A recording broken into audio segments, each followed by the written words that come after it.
Акционерското друштво Баргала во предвидениот рок ги исплати за останатите лични доходи на работниците и со тоа предложениот стечај од страна на синдикатот и работниците, судот треба да го повлече, изјавил на денешното рочиште предстечајниот управник Пепи Панев. Согласно извештајот на стечајниот управник, дека не треба да се поведе стечајна постапка и дека се исполнети условите од страна на друштвото Баргала, тоа се исплатени трите плати, и дека треба од истото друштво да продолжи со работа. Ние како Сојуз на синдикати на Македонија, заедно со работниците и јас како работник, сметаме дека е една голема лага и невистина. Оваа констатација на предстечајниот управник за синдикатот е нова манипулација и вовед во ново разочарување за работниците. Рочиштето одложи на наше барање на работниците, бидејќи, пак ќе кажам, порускиот доказ се изводите од банка, каде што кажува дека платите се 600 денара па нагоре.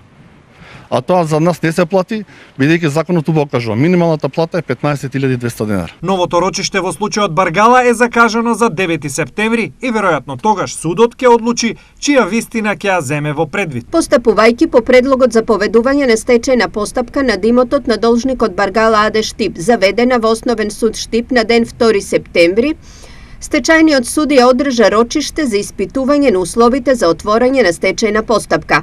На истото, стечајниот управник на Баргала АД Штип ги наведе заклучоците од извештајот за финансиско-економската состојба на должникот, а полномошникот на должникот и полномошникот на предлагачите доверители предложија нови докази, поради што стечајниот судија го одложи рочиштето за 7 дена, односно наредното рочиште го закажа за ден 9 септември во 8:30 часот. Стои во денешното писмено образложение од Основниот суд во Штип.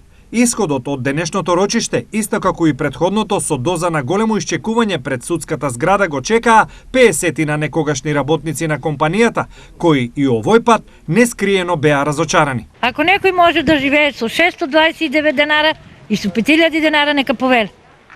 Јас не можам. Ние без здравство, без пари, не знаеме на што сме. По со 600 денара не може да живееме, прес го кажа. Со 600 денара не се живее. Ако тоа плата го рачунат, не знам.